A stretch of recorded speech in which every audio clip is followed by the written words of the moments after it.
नमस्कार, मैं हूं मनोज वर्मा और आप देख रहे हैं अटेंशन। और अटेंशन में आज बात होगी एमपी की राजनीति, राहुल की रणनीति। जी हाँ, प्रदेश में कांग्रेस एक बार फिर संगठन के सहारे वापसी की तैयारी कर रही है। लंबे समय से सत्ता से बाहर चल रही पार्टी अब अपने ढांचे को दुरुस्त करने में जुटी है। इसी सिलसिले में दिल्ली के कांग्रेस मुख्यालय में मध्य प्रदेश को लेकर एक अहम बैठक हुई, जिसमें पार्टी के शीर्ष नेतृत्व ने प्रदेश के नेताओं के साथ विस्तार से मंथन किया। इस बैठक में राहुल गांधी ने कांग्रेस नेताओं की जिम्मेदारी और निगरानी व्यवस्था पर विशेष फोकस किया। हालांकि ये पहली बार नहीं हुआ है कि जब राहुल गांधी ने मध्य प्रदेश को लेकर रणनीति बनाई हो, लिहाजा बीजेपी इस बैठक पर तंज कस रही है। और ऐसे में अब सवाल ये है कि राहुल की रणनीति और इस पर प्रदेश में कितनी सफल होगी और राहुल गांधी के मॉनिटरिंग सिस्टम का कितना असर दिखेगा। आज चर्चा इन्हीं सवालों के आसपास, लेकिन पहले रिपोर्ट देखिए।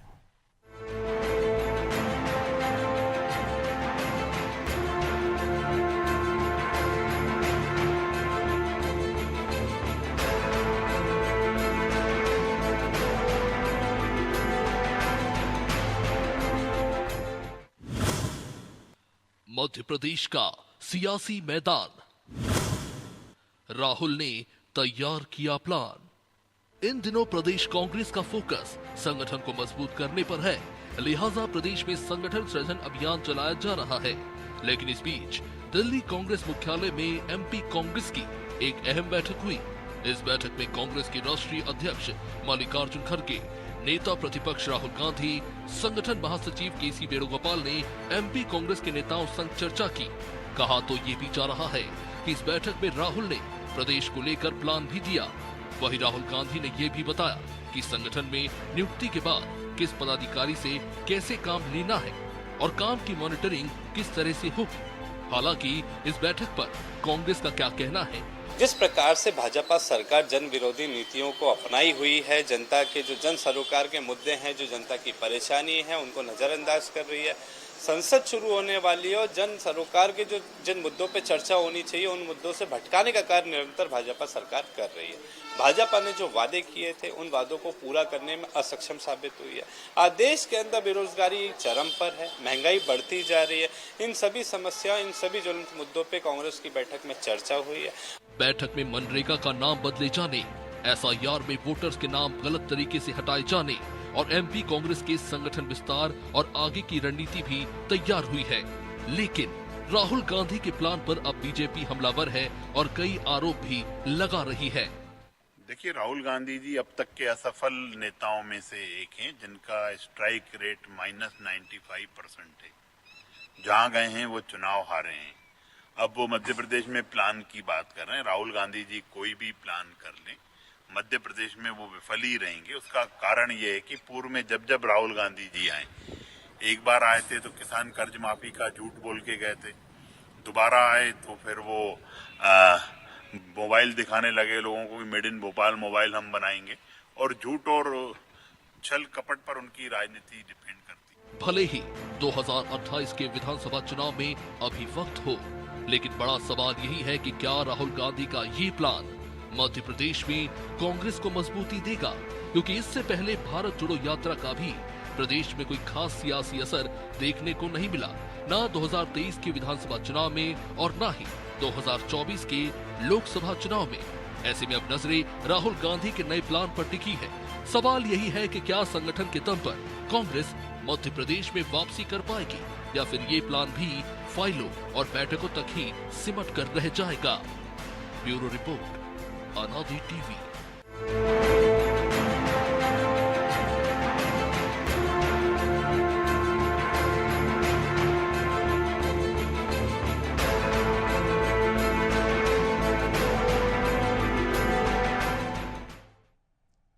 तो इसी पर चर्चा करने के लिए हमारे साथ जुड़ गए वरिष्ठ पत्रकार चैतन्य भट्ट और हमारे सहयोगी ब्रजेश चौक से। बहुत स्वागत है चैतन्य जी आपका। नमस्कार। तो एक बार फिर मध्य प्रदेश को लेकर दिल्ली में बैठक, क्योंकि पिछली बार हमने देखा था कि जून में राहुल गांधी मध्य प्रदेश आए थे, उसके बाद पचमढ़ी और मांडू में बड़े बड़े सत्र कांग्रेस ने किए थे। तो ऐसा लग रहा है कि कुछ सुधार होते दिख रहा है, क्योंकि जिस एसआईआर को लेकर कांग्रेस ने हंगामा किया था, हमने देखा मध्य प्रदेश में 46 लाख से ज़्यादा वोट कट गए हैं। अभी 26 फरवरी तक निरीक्षण सूची जारी हो जाएगी, लेकिन वो चिंता कांग्रेसियों में नहीं दिख रही है कि वोट को कैसे जोड़ा जाए, जिन लोग वोट से वंचित रह गए हैं, जिनके नाम, क्योंकि 8 लाख के आसपास ऐसे वोटर हैं जिनका प्रीवियस रिकॉर्ड नहीं मिल रहा है 2002 के वाला, तो वो नाम तो जुड़ ही सकते हैं, क्योंकि एक बड़ी संख्या वो होती है जो ट्रांसफ़र हो गए हैं, जो मृत हो गए हैं, या जिन्हों के पते नहीं मिल पा रहे हैं। और ऐसे में अगर ये बैठक में निर्देश दे भी दिए राहुल गांधी ने, अभी जो कुछ देर पहले बैठक खत्म हुई है, कि SIR को लेकर कांग्रेस चिंता जताए और एक अभियान चलाए। देखिए, सबसे बड़ी जो चिंता है वो तो कांग्रेस के लिए ही है कि कांग्रेस की स्थिति मध्य प्रदेश में क्या, पूरे देश में क्या है। ऐसी बैठकें, ऐसे निर्देश कई बार राहुल गांधी दे चुके हैं, मल्लिकार्जुन खड़गे दे चुके हैं, और संगठन को मजबूत करने की प्रयास भी वो कर रहे हैं। लेकिन संगठन की क्या स्थिति है आप भी कुछ समझते होंगे। अभी पिछले दिनों कुछ नियुक्तियों को लेकर बहुत विवाद की स्थिति बनी थी, जिलाध्यक्षों को लेकर खास तौर से। जीतू पटवारी ने जो नियुक्ति कर दी थी उसको कैंसिल कर दिया गया। तो वहां पर सबसे बड़ी दिक्कत क्या है कि ये जो गुटबाजी का एक मसला है कांग्रेस में, वो दूर नहीं हो पाता। भले ही इस तरह की बैठकें, पचमढ़ी में भी बैठक हुई थी, उसमें भी बहुत तरह के निर्देश दिए गए, लेकिन उस देश का क्या फायदा हुआ या क्या उन्होंने आकलन किया, ये भी मुझे समझ में नहीं आता। कि राहुल गांधी ने अगर पचमढ़ी में कोई बात कही थी तो उसका आकलन करना था, इस बैठक में क्या आपने क्या किया, क्या नहीं किया। तो ये सब इस तरह की जो कवायद है वो कांग्रेस कर जरूर रही है कि हम अपने संगठन को मजबूत करें, लेकिन संगठन को मजबूत तभी किया जा सकता है जबकि हाई कमान की उसमें पकड़ हो। जैसे आप देखिए कि भारतीय जनता पार्टी में संगठन इसलिए बहुत मजबूत है क्योंकि उसके नेताओं की पकड़ है, और वहां पर जिस तरह का अनुशासन है वो कांग्रेस में दिखाई देता नहीं। तो अगर अभी दिल्ली लेकिन में ऐसा कम से कम महसूस तो हो रहा है कि कुछ चिंतित है कांग्रेस, क्योंकि जैसे कल छत्तीसगढ़ की बैठक थी, आज मध्य प्रदेश को लेके, कि कम से कम पहली बार तो है, नहीं तो लोग नेता तो ये शिकायत करते हैं कि राहुल गांधी से समय नहीं मिल पाता। कम से कम वो राहुल गांधी और मल्लिकार्जुन खड़गे के साथ बैठ के बात तो कर रहे हैं अपनी। वो तो अभी कांग्रेस के एक बहुत बड़े नेता है राशिद अल्वी, उन्होंने कहा कि खून पसीना एक करना पड़ जाता है, उसके बाद भी राहुल गांधी से मुलाकात नहीं होती। तो शकील अहमद ने भी कहा था, अभी बिहार के नेता जिन्होंने उन्होंने भी कहा था, इवन सिंधिया जी ने भी कहा जब वो सरकार छोड़ रहे थे कि हमने प्रयास किया राहुल गांधी से मिलने का, लेकिन राहुल गांधी से मिलने का प्रयास हमारा सफल हो गया। तो सबसे बड़ी बात यह है कि आप अगर सर्वमान्य नेता हैं, कांग्रेस के वरिष्ठ नेता हैं, तो अपने लोगों से अगर आप नहीं मिलेंगे तो फिर किससे मिलेंगे भाई। जनता से मिलना ठीक है, लेकिन अपने नेताओं से भी मिलना, उनको अगर इतना टाइम लग जाता है उनसे मिलने के लिए, तो फिर आम आदमी मिलने की तो बात ही छोड़ दो। ठीक है, जब वो सड़क पे निकलते हैं, भारत जोड़ो यात्रा की थी तो लोगों से मिलते थे, लेकिन जब अपने नेता, भाई हो सकता है कि मध्य प्रदेश का नेता कुछ बताना चाहता हो, कुछ निर्देश लेना चाहता हो, कुछ स्ट्रेटेजी बनाना चाहता हो कि भाई हम इस तरह की स्ट्रेटेजी बनाना चाहते हैं कांग्रेस को मजबूत करने के लिए, लेकिन जब वहां आपसे मिलना ही नहीं हो पाता है। तमाम बड़े नेता ये कह चुके हैं कि राहुल गांधी से मिलना मतलब पहाड़ की चोटी पे चढ़ने जैसा है। तो ये जो स्थितियां हैं कांग्रेस की, ये ठीक है कि SIR को लेके अभी हल्ला मचेगा कि SIR में बहुत से नाम कट गए हैं, उसके लिए प्रयास करेगी कांग्रेस कि उनके नाम से जुड़ जाए, लेकिन ऐसा कोई गंभीर हमको प्रयास दिखता नहीं है कांग्रेस का। नहीं तो घर घर जाके उन्होंने अपने लोगों के, जैसे भारतीय जनता पार्टी के लोग गए हैं जिनके नाम नहीं कटे, उनको ले लेके आए, उनके वजह की बात तो है ना कि जो SIR के प्रभारी थे सज्जन सिंह वर्मा, दिल्ली में 2 बार बैठ के उन्हीं को नहीं बुलाया गया था, तो इससे अंदाज लगा सकते हैं SIR को लेकर कितनी गंभीरता। लेकिन ब्रजेश जी, हम देख रहे हैं संगठन सृजन की बात है, 71 जिलाध्यक्षों की नियुक्ति हो गई, 5 महीने से ज़्यादा का वक्त हो गया, अभी तक वो अपनी बॉडी नहीं बना पाए। जून में राहुल गांधी आए थे पिछले साल, वो कह गए थे लंगड़े घोड़े, बारात के घोड़े, उनकी छटनी की जाएगी, वो सारे घोड़े कांग्रेस में बरकरार हैं अभी तक।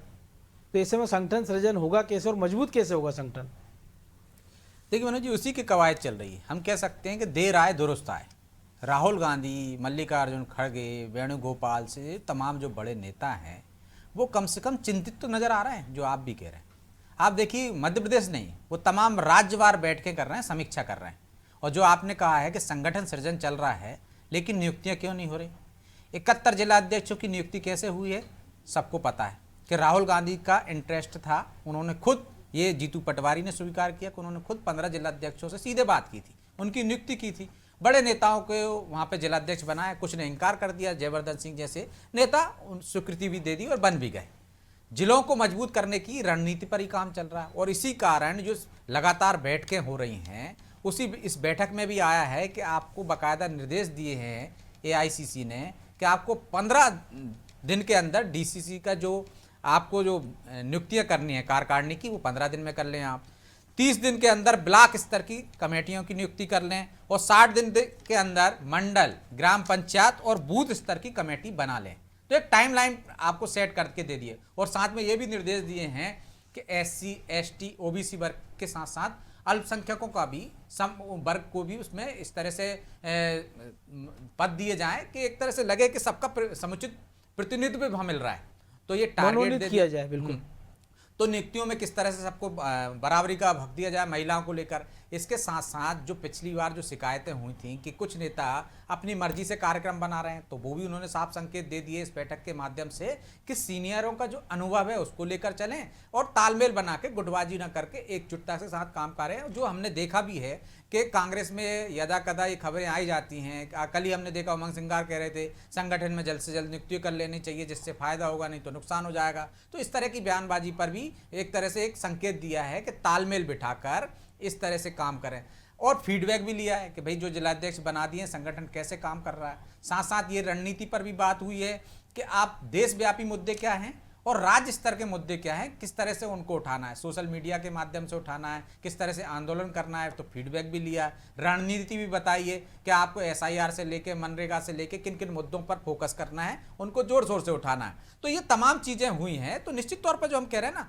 जो कि कांग्रेस आला कमान पहली बार चिंतित दिख रहा है। नहीं तो कहा कि प्रदेश अध्यक्ष बना दिया, प्रदेश में क्या हो रहा है कोई देखने वाला नहीं है, नेता आपस में लड़ते रहते थे। बिल्कुल। जिलाध्यक्षों के चयन में भी आया कि 15-16 तो ऐसे थे जो चाहते ही नहीं थे अध्यक्ष बनना, लेकिन उनको अब बना दिया देखिए कि फीडबैक लिया जा रहा है, काम पे निगरानी रखी जा रही, तो इसका असर दिखेगा। आज नहीं दिख रहा है, ऐसा पहले कांग्रेस में होता नहीं था। अब राज्यवार समीक्षा कर रहे हैं। छत्तीसगढ़ की समीक्षा की उन्होंने। पहले देखिए आप TS सिंहदेव से मिले, बाद में अध्यक्ष को बुलाया और दीपक बेस से बात हुई है, पूर्व भूपेश मुख्यमंत्री बघेल को से बुलाया। बात तो हुई। हमारे यहाँ मध्य प्रदेश में देखिए आप पहले अलग अलग नेताओं से, दिग्विजय सिंह से मुलाकात हुई और आज बैठक हुई है। इससे पहले हमने देखा उत्तराखंड की बैठक हुई है, उत्तर प्रदेश की बैठक हुई। तो जो राज्यवार समीक्षा पहली बार कांग्रेस उस ढर्रे पर चल रही है कि जो बीजेपी चलती है, संगठन पर निगरानी करना है। यदि राहुल गांधी और कांग्रेस का आला कमान फीडबैक लेगा मध्य प्रदेश में क्या हो रहा है, तो इसका आगे जाके कांग्रेस को फायदा होगा और निश्चित तौर पर सरकार को घेरना पड़ेगा। यहाँ गुटबाजी नहीं दिखेगी। गुटबाजी दिखेगी तो आपको पता चलेगा कि आपको फीडबैक गया है तो उस पर आपसे सवाल जवाब किया जाएगा। जिला कमेटी क्या कर रही है, प्रदेश कमेटी क्या कर रही है, बड़े नेता क्या कर रहे हैं, आपस में उनमें तालमेल है या नहीं है। तो ये तमाम तरह की चीजें हैं जो कभी बीजेपी में होती हैं, मतलब बीजेपी में तो होती हैं, कांग्रेस में कभी नहीं होती थी कि प्रदेश इकाई अपने हिसाब से काम करती थी। यहाँ गुटबाजी होती रहती थी, जूतम पैजर रहती थी, सिर पटब्बल होता रहता था। लेकिन आला कमान कब चिंतित होता था? चुनाव के समय। वो कहता एकता दिखाइए साहब, एक मंच पर आइए, सबको लड़ना है। तो अब वो पहले से चिंतित है। तो संगठन सृजन करने की दिशा में जो कदम है, हस्तक्षेप उसका है, तो उतना विरोध प्रदर्शन नहीं होगा, उतना विरोध का कोई मायने नहीं रखेंगे। जब हमने देखा जिलाध्यक्षों की नियुक्ति हुई, विरोध हुआ, आवाज उठी, लेकिन कोई कार्रवाई नहीं हुई। बिल्कुल, क्योंकि सीधा दखल किसका था? आला कमान का था, दिल्ली से दखल था, तो कार्रवाई होने का सवाल ही नहीं उठता। तो फिर आला कमान में भी गांधी परिवार अगर खड़गे जी का होता तो शायद हो सकता था निश्चित तौर पर। लेकिन चेतन जी, एक और चीज है ना कि किसी भी नेतृत्व के लिए, खासतौर से मध्य प्रदेश में कांग्रेस की बात करें, कि अगर दिग्विजय सिंह कह चुके हैं राज्यसभा का चुनाव नहीं लड़ना है, कमलनाथ लंबे समय से सक्रिय नहीं है, राहुल सिंह गाये बिगाए अजय कभी ट्वीट कर दिया उन्होंने एक्स पर, सोशल मीडिया पे, तो एक अलग बात है। और यही हालात तमाम सारे कांग्रेस के दूसरे नेताओं के हैं। अब ले देकर बसते उमंग सिंगार और जीतू पटवारी, और अगर उसके दोनों में तालमेल के लिए अगर निर्देश देना पड़े तो बेहतर है कि दोनों मिलकर एक बार बैठकर बात कर ले। दोनों मालवा निवाड़ से आते हैं और पूरा मध्य प्रदेश उनके लिए खाली, इससे अच्छी मुफीद स्थिति दोनों के लिए नहीं हो सकती है। देखिए मनोज जी, वही मैं आपसे बार बार कह रहा हूँ कि जब तक कांग्रेस में गुटबाजी बनी रहेगी तब तक कांग्रेस का उद्धार होना बहुत कठिन है। ठीक है, वो प्रयास कर रहे हैं, अलग अलग प्रदेशों के लोगों को बुलाया जा रहा है, नेताओं को बुलाया जा रहा है, लेकिन आप देखिए कि कमलनाथ हो या दिग्विजय सिंह हो या राहुल भैया हो या और दीगर बड़े नेता हो, ये कहाँ है? ये तो कहीं दिखाई नहीं देते, ना जनता के बीच में दिखाई देते हैं, ना पॉलिटिकल सिनेरियो में दिखाई देते हैं। जब ऐसी स्थिति हो तो फिर मुझे लगता नहीं कि कांग्रेस को कोई बहुत बड़ा फायदा होने वाला है।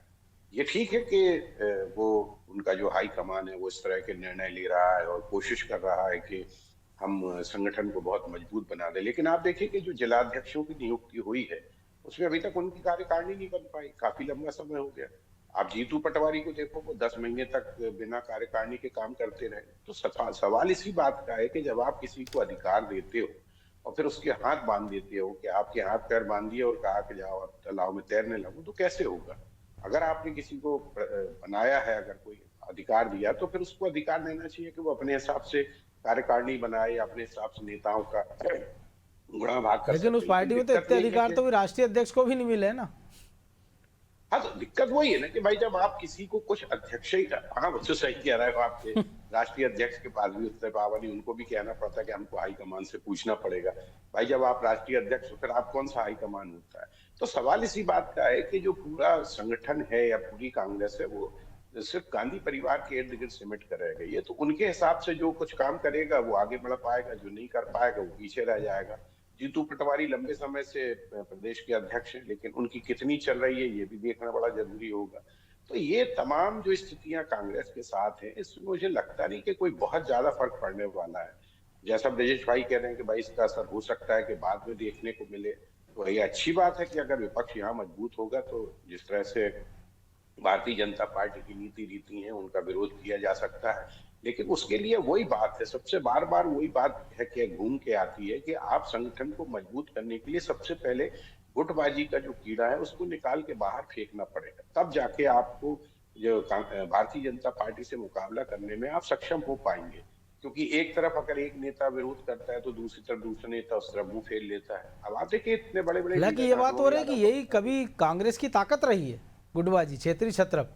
नहीं वो ठीक है, अब स्थिति वो नहीं है ना। अब भारतीय जनता पार्टी जैसी मजबूत पार्टी आपके सामने है, तो अब आप इस तरह से छिटक के उनसे मुकाबला नहीं कर सकते। आपको एकजुट होना पड़ेगा, और एकजुट होने के लिए वही है कि अपने अपना जो आपका अहम है वो दूर करना होगा। अगर प्रदेश अध्यक्ष है जीतू पटवारी तो उसके अंडर में काम करना पड़ेगा, लेकिन सबके अपने अपने अहम है, सबकी अपनी अपनी स्थितियां हैं, तो उस हिसाब से काम नहीं हो पाता। तो उमंग सिंघार दो नेता, आप जैसा आपने भी बताया कि दो नेता मेन है, वही आपस में बात नहीं कर पा रहे हैं, वो अलग जा रहे हैं, वो अलग जा रहे हैं। तो ऐसे में कांग्रेस को क्या फायदा होगा? मुझे लगता नहीं कि बहुत ज्यादा इसमें फायदा हो। हाँ, अगर हाईकमान बिल्कुल स्ट्रिक्ट हो जाए, अनुशासन की एक डोर बांध दे कि नहीं आप जरा भी इधर उधर हिले और आपको बाहर कर दिया जाएगा।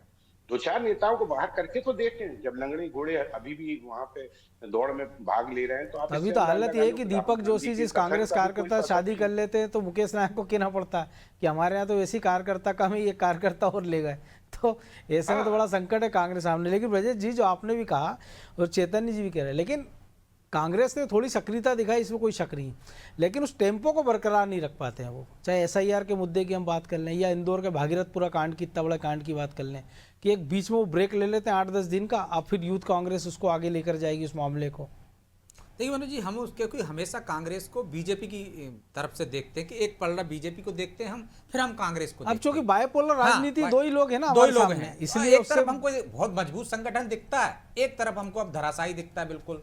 तो निश्चित तौर पर दोनों में जमीन आसमान का अंतर है। एक पार्टी शुरू से संगठन बेच रही है, वो संगठन को मजबूत करती रही है, कार्यकर्ता गढ़ती रही है। एक पार्टी लीडर बेच रही है, लेकिन देखिए उसमें एक और चीज है ब्रजेश, जो आप कह रहे हैं सही है कि एक पार्टी में अहम दिक्कत दे रहा है कांग्रेस में और एक को वहम है। हाँ, लेकिन वो वहम 2018 में टूट गया, लेकिन वहम टूट गया ना। तो तो अब ऐसा पार्टी नहीं है। देखिए, वही तो उसकी जो पार्टी यदि अपनी गलती को मजबूत समझ रही है तभी तो वो संगठन सृजन की बात कर रही है कि हमको संगठन खड़ा करना है। चाहे जीतू पटवारी की सुन लीजिए आप, चाहे आप दिग्विजय सिंह की सुन लीजिए, चाहे राहुल गांधी की, बात क्या कर रहे हैं कि हमको संगठन खड़ा करना है, संगठन को मजबूत करना है, और उस दिशा में कदम बढ़ाते दिख रहे हैं। अब कोई समतल जमीन पर आप 5 माला एक दिन में तो खड़ा कर नहीं दोगे, अब उसको कार्यकर्ता भी गढ़ना है। अब कार्यकर्ता है नहीं है। एक पार्टी की हम बात कर रहे हैं कि जिसने 3 दशक लगा दिए कार्यकर्ता गढ़ने में, संगठन खड़ा करने में, तो अब आप उससे तुलना करोगे तो हम देख रहे हैं ना कि उस दिशा में बढ़ता हुआ दिख रहा है एक संगठन, कि हम संगठन खड़ा करना है। पहले क्या क्षेत्रीय छत्रप मजबूत थे, वो कहते थे फला आदमी को टिकट दे दो, जिताने की मेरी गारंटी है। अब वो पद्धति खत्म हो गई ना वहां पे, क्योंकि अब आप क्षेत्रीय छत्रप आपके उतने ताकतवर बचे नहीं है, तो अब आपको संगठन ही खड़ा करना पड़ेगा। संगठन के आधार पर ये अच्छी मुफीद है ना, चेतन जी कह रहे कि आप अगर 2-4 ऐसे लोगों को बाहर का रास्ता दिखा देंगे। नहीं, फिलहाल परिस्थितियां हैं क्या आपके पास बाहर के निकाल के? यदि आप किसको निकालोगे? यदि उमंग सिंगार जीतू पटवारी में नहीं बैठ रही तो एक को निकाल दोगे? आपके पास आदमी है नहीं। आप ही खुद कह रहे हो ना, एक कार्यकर्ता की चिंता हो रही है आज, तो आप वो भले ही कह रहे हो लंगड़े घोड़े, बारात के घोड़े, आप बात क्या कर रहे हैं? वो बात कर रहे हैं सबको साथ लेने की, चलने की। क्या आज दिग्विजय सिंह को निकाल देंगे तो कांग्रेस में फिर ऐसा कोई लीडर दिखेगा आपको कि भाई हाँ कि इसकी कोई बात सुनने वाला है? उसके कार्यकर्ता, उसके फॉलोअर्स है ना, वो कार्यकर्ता चले जाते हैं भाई पार्टी में से। यदि एक व्यक्ति चला जाए, सिंधिया जी चले गए तो मान के चलिए वो अकाल पड़ गए वहां पे, न पार्टी में पदाधिकारी बचे, न जिलाध्यक्ष से लेकर तमाम आ गए। तो यदि नेताओं को भगाएं, क्योंकि पहले वो लीडर बेस्ड पार्टी थी ना, तो उनके समर्थक ही है वहां। यदि आप लीडर को बाहर करोगे तो समर्थक कार्यकर्ता भी चले जाएंगे। तो आप वैसे ही अपनी बूथ कमेटियां नहीं बना पा रहे हो और कैसे बनाओगे? तो क्यों ना पहले कोशिश की जाए कि जो काम नहीं कर रहे हैं या जो नाराज हैं, जो इनकी अलग धारा में बह रहे हैं, उनको साथ लाने की कोशिश की जाए ताकि एक संगठन खड़ा हो सके। उसमें से छांट लीजिए। अब सुरेश पचौरी जी चले गए, कितने लोग उनके साथ आ गए? जो बचे हैं वो पार्टी में काम ही कर रहे हैं ना। यदि आप एकदम निकालोगे तो मुझे नहीं लगता कि अभी कोई परिस्थितियां वैसी हैं कि निकालने की जरूरत है। आपको कोशिश करना और चाहिए। जिस स्थिति में पचौरी जी भाजपा में रह रहे वैसा तो कांग्रेस भी रख सकती थी कांग्रेस भी उनको। रख सकती थी, लेकिन क्या है कि आप अब देखिए कि दिक्कत क्या है। दिक्कत यह है कि अब आला कमान अनुशासन का डंडा एकदम नहीं चला सकता। किसी को अनुशासन में लाना होगा। यदि कोई बिगड़ैल बैल है, घोड़ा है, तो आप उसको रास्ते पे ही लाओगे ना।